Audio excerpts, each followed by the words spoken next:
뉴스 속 경제 이슈는 더 쉽고 깊게, 최신 고용 동향은 더 빠르게 전해드리는 고용브리핑 365 시간입니다. 박지훈 기자와 함께합니다. 어서 오세요. 안녕하세요. 네, 오늘 어떤 이슈가 있을까요?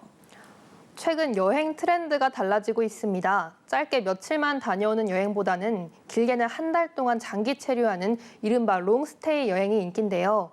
여행업계도 장기 체류 상품을 앞다퉈서 내놓고 있습니다. 하지만 문제는 국내 여행지에 대한 관심이 계속 낮아지고 있어서 타격이 커지고 있다는 건데요. 이슈픽에서 짚어보겠습니다. 네, 아마 마음속에 타지에서 한 달 살기 꿈꾸는 분들 많지 않을까 싶습니다. 사실 같은 지역을 짧게 며칠 안에 여행하는 것과는 또 다른 매력이 많잖아요. 네, 그렇죠. 일상 같은 여행에 대한 선호가 높아진 영향이 큰데요. 시간 내 여러 관광지를 둘러보는 여행보다 일정 기간 길게 머물면서 여유롭게 현지 문화를 즐기려는 이들이 많아지는 겁니다.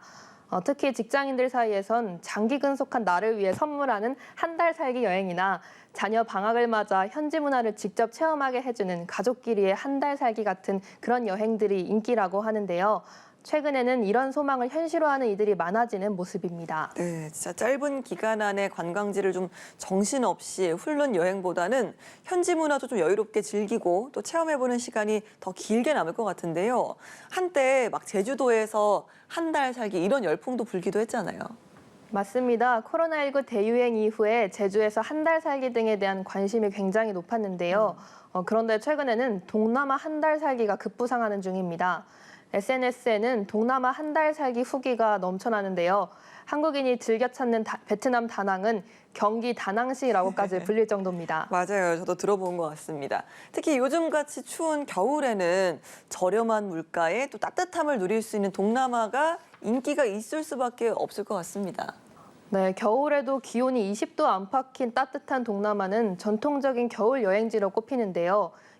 여행업계에 따르면 국내 여행사 3곳의 12월 여행 인기 상품 중에 동남아 여행이 가장 많았다고 합니다. 지역별로는 베트남이 가장 많았고요.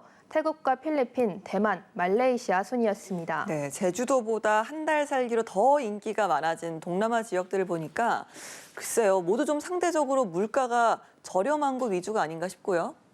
네, 상대적으로 물가가 낮은 동남아 한 달 체류 경비는 국내 생활비와 맞먹습니다. 이왕 같은 비용이면 날씨가 따뜻한 동남아에서 여유롭게 지내려는 수요가 생겼다는 얘긴 거죠. 지난해 통계청 자료에 따르면 은퇴 이후 2인 가구의 적정 생활비는 월 314만 원으로 집계됐는데요.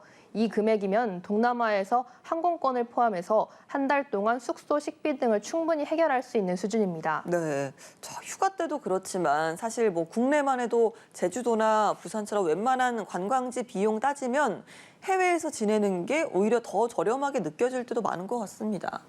네, 많이들 공감하실 텐데요. 부산과 제주 등 국내 주요 관광지 호텔이나 숙소 가격이 1박에 40만 원을 호가하는 반면 동남아 아파트나 호텔 등 장기 숙박이 가능한 숙소들은 한 달에 80만 원 선입니다.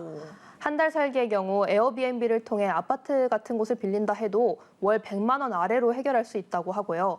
호텔에서 몇 번 가는 비용, 한국에서 호텔 몇 번 가는 비용이면 태국 한 달 살기가 충분히 가능하다는 후기들이 실제로 많습니다. 네, 저도 유튜브나 SNS에 올라온 동남아 한 달 살기 글들 많이 봤었는데요.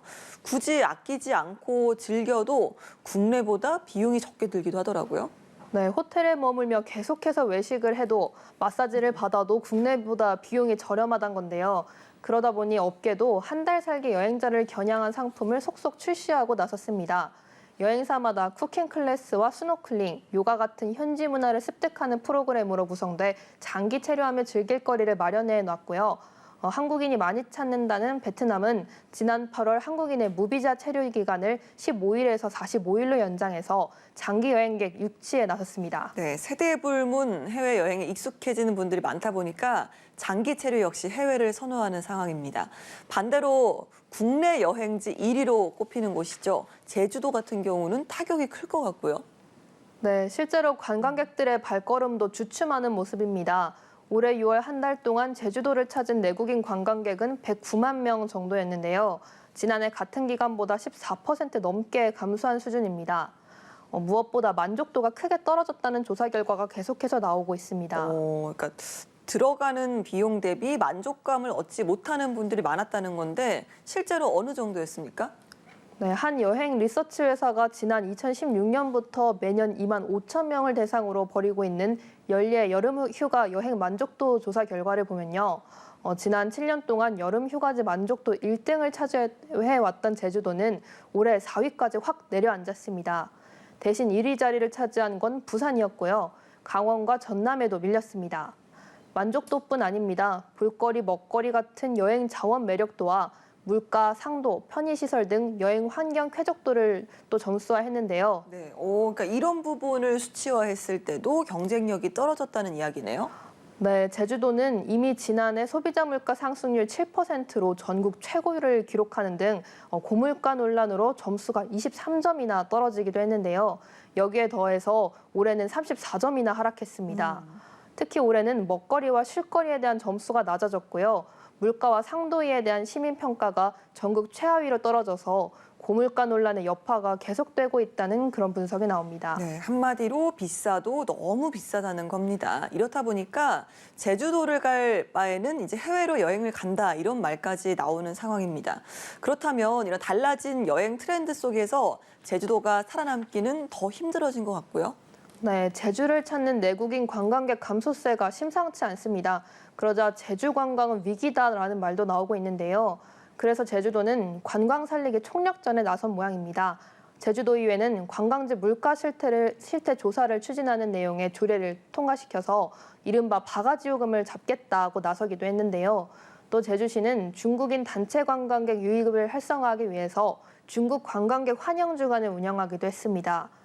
국내 관광의 가격 경쟁력이 떨어진다는 지적은 제주도에만 해당하는 건 아닌데요. 다른 지역들도 방안 찾기에 나선 상황입니다. 네, 알겠습니다. 자, 오늘의 한컷 이슈 어떤 소식일까요? 네, 한 달 여행을 떠날 때 이것 챙겨가는 분들이 꽤 있을 것 같습니다. 바로 꼬들꼬들 잘 끓인 라면과 김치인데요. 이 둘의 조합은 한국인이라면 다 아는 그 맛이니까 어떤 산의 진미가 있어도 더 끊을 수가 없을 것 같습니다. 맞습니다. 아는 맛이 무섭다고 라면에 김치 놓칠 수 없잖아요. 요즘은 이런 김치와 라면의 매력을 아는 게 우리나라 사람들만이 아니라고 합니다. 해외인들도 라면과 김치에 푹 빠졌다고 하는데요. 김치를 수출한 나라가 올해 사상 처음으로 90곳을 넘겼습니다. 10년 전과 비교하면 32곳에서 새로 수출이 늘어난 건데요.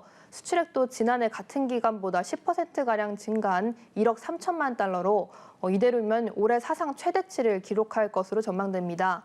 라면 수출액도 올해 처음 1조 원을 돌파했습니다. 9년 연속 증가세를 보이고 있는 건데요. 한국 라면이 팔려나가는 나라는 120곳이 넘는다고 합니다. 한류 열풍으로 한식에 관한 관심이 높아지면서 앞으로도 계속 이런 한류 K 음식 열풍은 계속될 것으로 보입니다. 네, 알겠습니다. 자, 느리지만 여유롭게 즐길 수 있는 한 달 살기 유행으로 여행의 트렌드가 달라지고 있는데요. 달라진 유행에 맞춰서 국내 관광지도 활기를 찾을 수 있는 방안 마련이 필요해 보입니다. 박지훈 기자와 함께했습니다. 고맙습니다. 지금까지 고용브리핑 365였습니다.